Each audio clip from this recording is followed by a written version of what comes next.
Good afternoon, ladies and gentlemen. If I could ask you to take your seats, or if you're not staying for this next fantastic session on an honest conversation about AI and humanity, please may I kindly request that you leave the room quietly.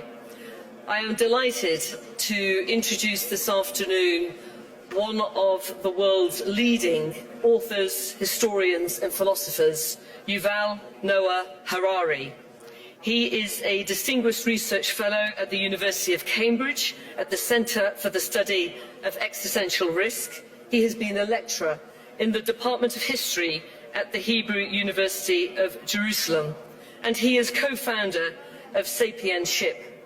As many of you will know, he is a best-selling author of, amongst many books, Sapiens, A Brief History of Humankind, Homo Deus, Brief History of Tomorrow, and 21 Lessons for the 21st Century, amongst others, selling over 50 million books worldwide in 65 languages.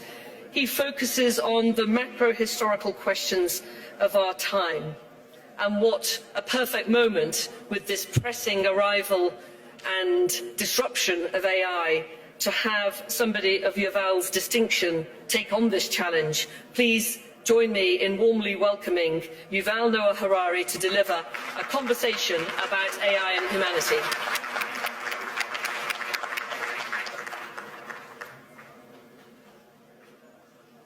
So, hello everyone. There is one question that every leader today must answer about AI. But to understand that question, we first need to clarify a few points about what AI is and what AI can do. The most important thing to know about AI is that it is not just another tool. It is an agent. It can learn and change by itself and make decisions by itself. A knife is a tool.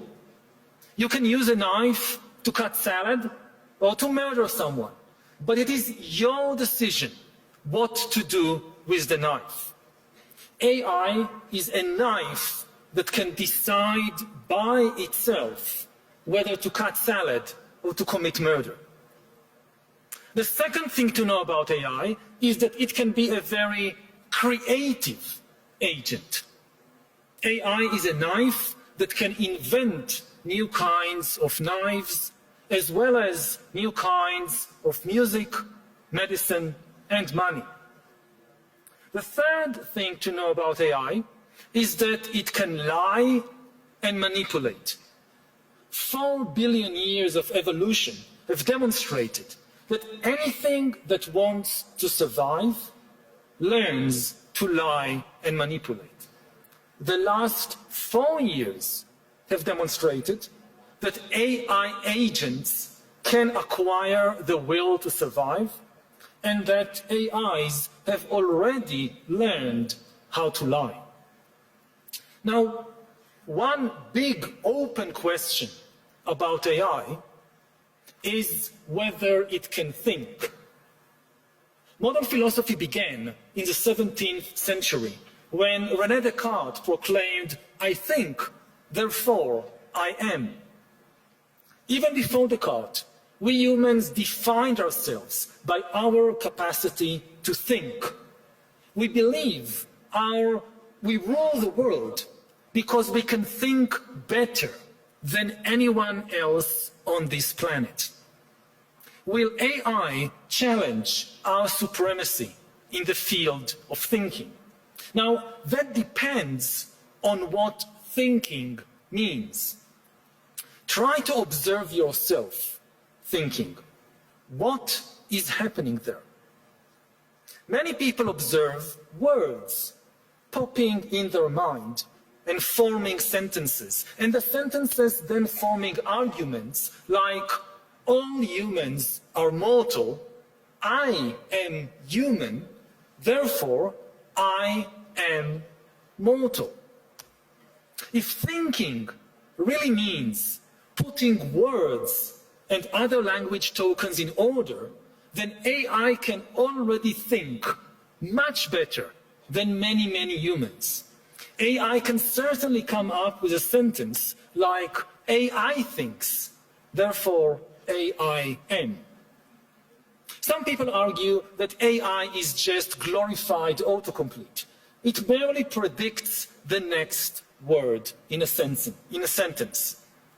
But is that so different from what the human mind is doing? Try to observe, to catch the next word that pops up in your mind. Do you really know why you thought that word, where it came from? Why did you think this particular word and not some other word? Do you know? As far as putting words in order is concerned, AI already thinks better than many of us. Therefore, anything made of words will be taken over by AI. If laws are made of words, then AI will take over the legal system. If books are just combinations of words, then AI will take over books. If religion is built from words, then AI will take over religion. This is particularly true of religions based on books, like Islam, Christianity, or Judaism. Judaism calls itself the religion of the book, and it grants ultimate authority not to humans, but to words in books. Humans have authority in Judaism not because of our experiences, but only because we learn words in books. Now, no human can read and remember all the words in all the Jewish books, but AI can easily do that. What happens to a religion of the book when the greatest expert on the holy book is an AI? However, some people may say, can we really reduce human spirituality to just words in books? Does thinking mean only putting language tokens in order? If you observe yourself carefully when you're thinking, you will notice that something else is happening there besides words popping in your mind and forming sentences. You also have some non-verbal feelings. Maybe you feel pain. Maybe you feel fear. Maybe love. Some thoughts are painful. Some are frightening. Some are full of love. While AIs become better than us with words, at least for now, we have zero evidence that AIs can feel anything. Of course, because AI is mastering language, AI can pretend to feel pain or love. AI can say, I love you. And if you challenge it to describe how love feels, AI can provide the best verbal description in the world. AI can read countless love poems and psychology books and can then describe the feeling of love much better than any human poet, psychologist, or lover. But these are just words. The Bible says, in the beginning was the Word, and the Word was made flesh. The Tao Te Ching says, the truth that can be expressed in words is not the absolute truth. Throughout history, people have always struggled with the tension between word and flesh, between the truth that can be expressed in words and the absolute truth, which is beyond words. Previously, this tension was internal to humanity. It was between different human groups. Some humans gave supreme importance to words. They have been willing, for example, to abandon or even kill their gay son just because of a few words in the Bible. Other humans have said, but these are just words. The spirit of love should be much more important than the letter of the law. This tension between spirit and letter existed in every religion, every legal system, even every person. Now, this tension will be externalized. It will become the tension not between different humans, this will be the tension between humans and AIs, the new masters of words. Everything made of words will be taken over by AI. Previously, all the words, all our verbal thoughts, they originated in some human mind. Either my mind, I thought this, or I learned it from another human. Soon, most of the words in our minds will originate in a machine. I just heard today about a new word that AIs coined by themselves to describe us humans. They called us the watchers. The watchers. We are watching them. AIs will soon be the origin of maybe most of the words in our minds. AIs will mass produce thoughts by assembling words, symbols, images, and other language tokens into new combinations. Whether humans will still have a place in that world depends on the place we assign our non-verbal feelings and our ability to embody wisdom that cannot be expressed in words. If we continue to define ourselves by our ability to think in words, our identity will collapse. All this means that no matter from which country you come, your country will soon face a severe identity crisis and also an immigration crisis. The immigrants this time will not be human beings coming in fragile boats without a visa or trying to cross the border in the middle of the night. The immigrants will be millions of AIs that can write love poems better than us, that can lie better than us, and that can travel at the speed of light without any need of visas. Like human immigrants, these AI immigrants will bring various benefits with them. We will have AI doctors to help in our healthcare systems, AI teachers to help in our education systems, even AI border guards to stop illegal human immigrants. But the AI immigrants will also bring with them problems. Those who are concerned about human immigrants usually argue that immigrants might take jobs, might change the local culture, might be politically disloyal. I'm not sure that's true of all human immigrants, but it will definitely be true of the AI immigrants. The AI immigrants will take many human jobs. The AI immigrants will completely change the culture of every country. They will change art, religion, and even romance. Some people don't like it if their son or daughter is dating an immigrant boyfriend. What would these people think when their son or daughter starts dating an AI boyfriend? And of course, the AI immigrants will have some dubious political loyalties. They are likely to be loyal not to your country, but to some corporation or government across the ocean, most probably in one of only two countries, China or the USA.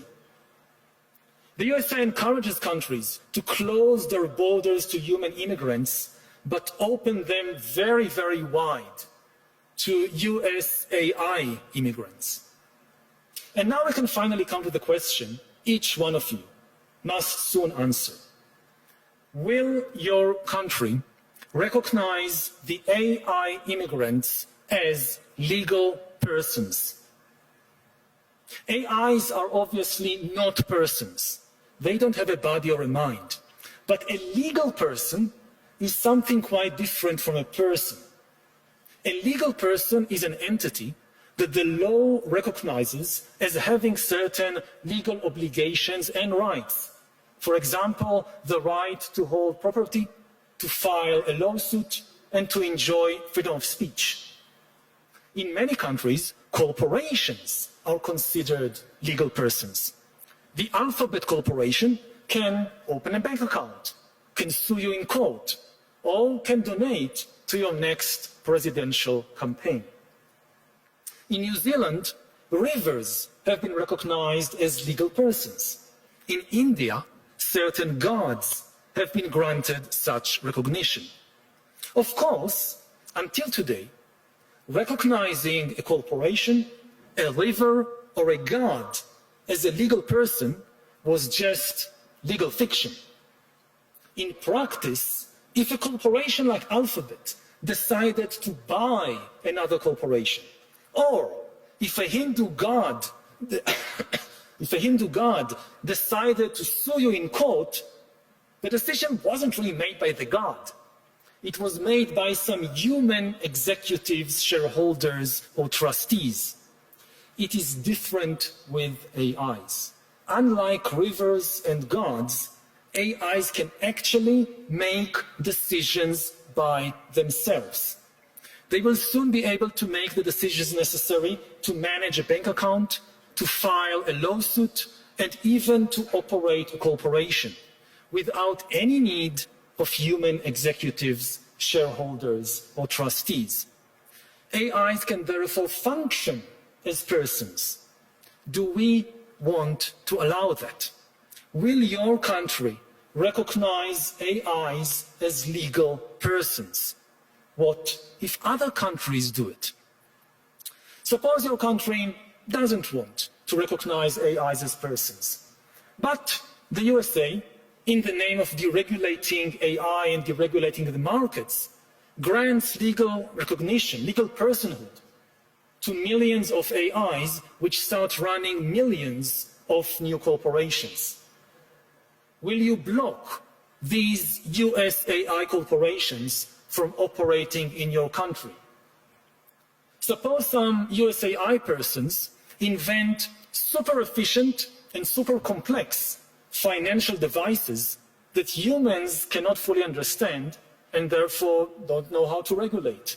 Will you open your financial markets to this new AI financial wizardry, or will you try to block it, thereby decoupling from the American financial system?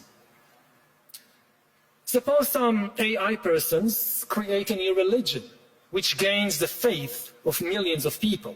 That should not sound too far-fetched, because after all, almost all previous religions in history have claimed that they were created by a non-human intelligence. Now, will your country extend freedom of religion to the new AI sect and to its AI priests and missionaries? Maybe we should start with something a bit simpler.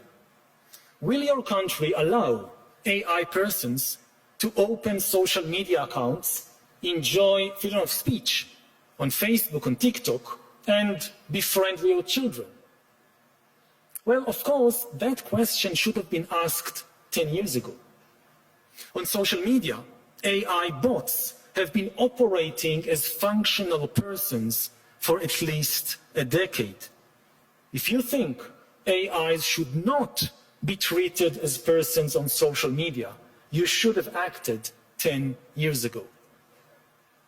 10 years from now, it will be too late for you to decide whether AIs should function as persons in the financial markets, in the courts, in the churches. Somebody else will already have decided it for you. If you want to influence where humanity is going, you need to make a decision now.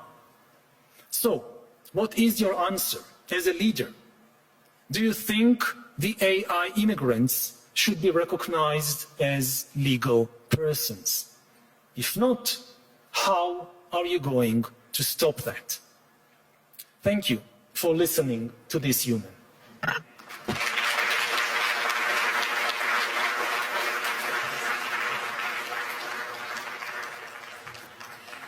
Thank you, Yuval. That was a fantastic overview. You posed a lot of questions, and they're the right ones. I agree with much of what you say. We're here in Davos, where the theme is around dialogue, and I was struck by your commentary around words and the importance of words, and that being something that demarcates human animals from other animals, although that's debatable that there's other language there.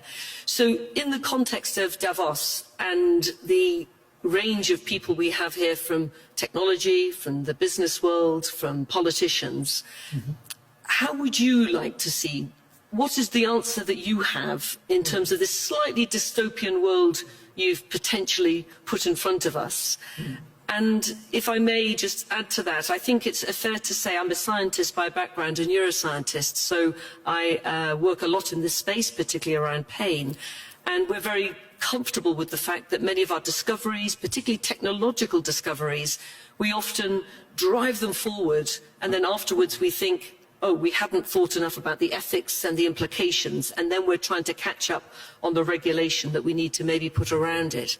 So we are where we are. This thing is happening, as everybody says, at scale, both in terms of its magnitude and its pace, more than we've ever seen before in the Industrial Revolution. We have all the right blend of people here in Davos. It's all about dialogue. What would you like to see go forward in terms of putting boundaries around some of the slightly more worrying areas that you detailed? And what are your own thoughts about the ethical implications of giving legal rights to either agents, to robots, or to the ones that just exist on the internet?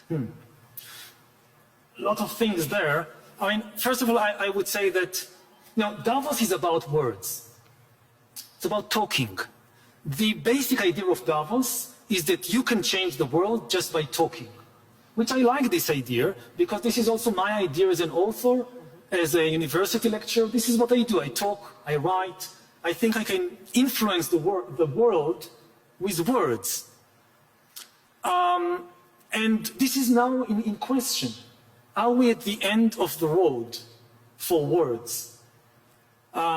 Is this no longer functioning?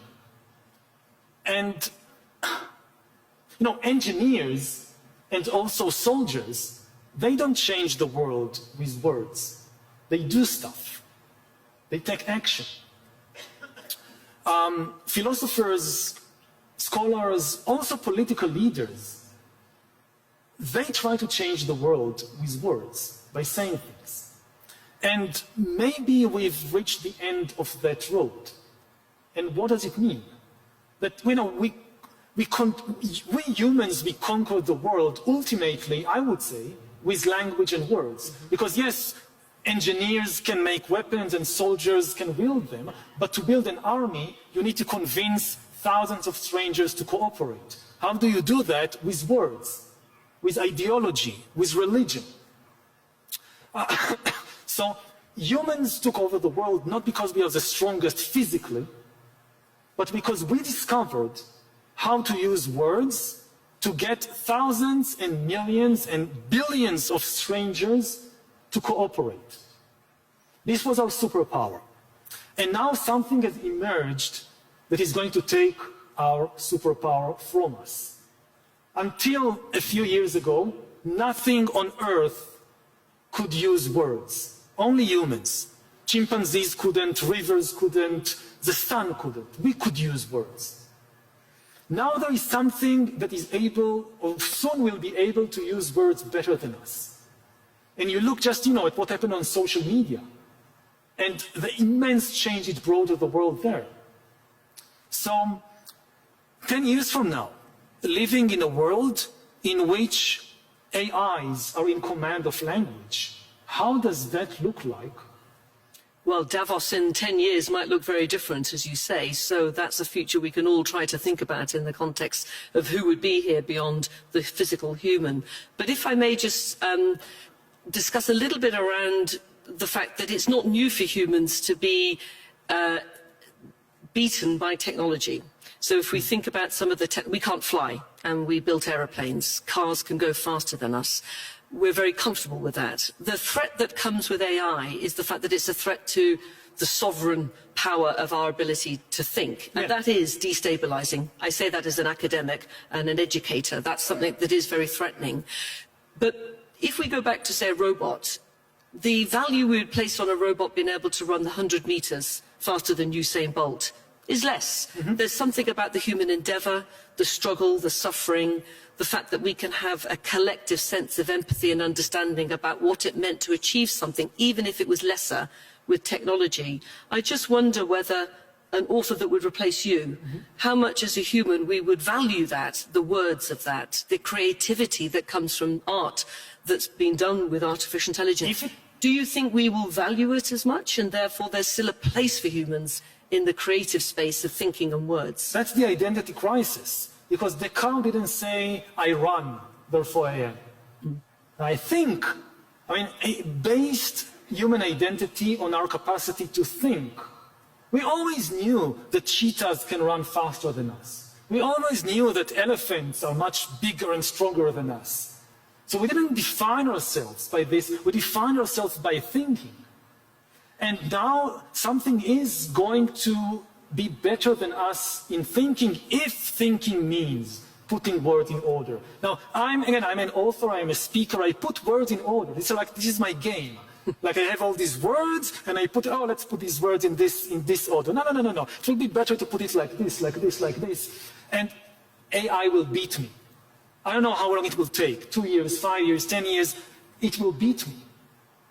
And then what does it mean for our identity? People identify, with the streams of words in their mind. Like you close your eyes, you try to see what's happening inside me. Many people, I'm one of them, we see words popping up, organizing themselves. We identify with that. But I guess my point is, using the same analogy, is that we still value a human. We have the Olympics. We've got the Winter Olympics coming. We know that many other animals and other technologies can outperform in many of those areas, yet we still really enjoy the humanity of people that train and develop, even though it's not as good. And I just wonder whether we will just naturally extend that to the thinking realm and to the words, so that you still will have a very, very vibrant and successful author role in 10 years' time. And I don't know, because I will value your book more than an AI-generated book. Even if the AI comes up with new ideas better than me, like let's say that you want to invest money, and you ask a human consultant, and she comes up with a certain whatever, and you can empathize with her because she had this life story and whatever, and then you have the AI financial consultant with zero life story, zero emotions, but better financial advice. Which one will you follow? Now, we always have this kind of, I think, the big mistake, and this is why I started with the idea of agency. We always think that we can just use these things as tools. But if they can think, they are agents. Maybe I'll tell a story from medieval history. That how did the Anglo-Saxons took over Britain? And it's part myth, part history.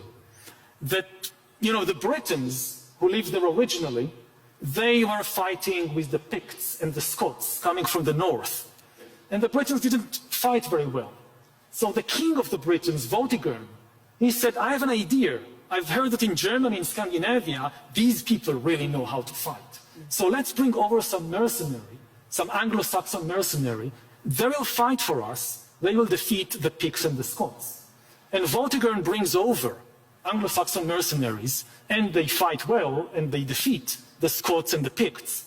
But then the Anglo-Saxons say to themselves, this is a rich country. And these people, they are very weak. And these people, they are disunited. We can take over. And they take over. We understand this with human mercenaries. We understand that when you bring a human mercenary, okay, you pay them, but they have a mind of their own, maybe they rebel. We don't get it with AIs. You look at the leader of the world, they think, I'll bring AI to fight my war for me. The idea that it can just take power away from me, it doesn't really cross their minds. They don't really accept that AIs can think. Yeah, and that is very fundamentally different. So just to reverse that, you're an alum of my institution, and we're proud of that, although you're working at the other place now in Cambridge. So the challenge, I think, for the education sector, and it goes back to a reverse flip of what Alan Turing said, which was whether a computer could think, the sort of birthplace of artificial intelligence, if you will. So I think the question we've been posing inside the academic sector is, how do we keep humans thinking? Because if we keep abdicating our decision-making, our financial decisions, or whatever it might be, increasingly to AI, the worry we have quite quickly, and we're seeing this with students coming to us through the school system, very overusing ChatGPT, is the de-skilling of critical faculties of human brain thinking. So what's your advice to me in the academic sector about how can we hang in there as humans and keep humans thinking so that we at least have some capacity to live alongside these technologies, which, as you say, bring us into a very different place going forward in terms of world order? You know, at the present moment, we still think better. So at the present moment, it's kind of telling people, you need your critical thinking, you need moral evaluations, you cannot get that from AI. But we need to prepare to the moment when this is no longer the case. We need to prepare for the moment, let's say again, take economics or finance. When AIs create a new financial system that they understand and we don't understand. How do you train economists or politicians in a world in which humans really can no longer understand how finance functions? Because AIs have created this super complex financial system that we are like the horses, you know, that horses can see that they are being traded from one human to another for a few shiny gold coins. They can't understand this idea of money, too complicated. We can be in the same situation 10 years from now, Davos 10 years from now. Maybe nobody in the room, no human in the room, understands the financial system anymore because it's dominated by AIs, and the AIs have come up with new financial strategies and devices that are just mathematically beyond the human capacity of the brain. So how does politics and finance and Davos look like in a world when no human beings understand finance anymore? Yeah, no, well, that's a beautiful note to finish on. We've run out of time. There are many more questions that we could explore, one of which just being the major difference that we know about artificial intelligence compared to human intelligence is, of course, the human brain develops from birth to adulthood around age 20. And it is a product of your life experience as a sentient human being, feeling, loving, anger, these emotions.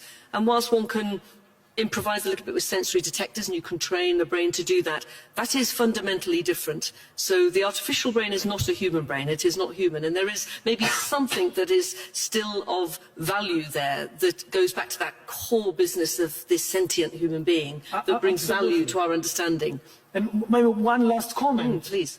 Think about educating kids in a world where from day zero, maybe most of the interaction of the new child is with an AI and not with a human being. It's the biggest and scariest psychological experiment in history, and we are conducting it. Indeed, we are.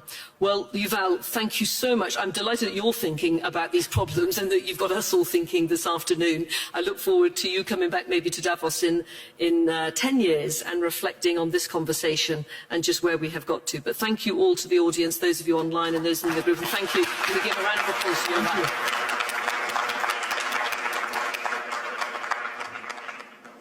I hope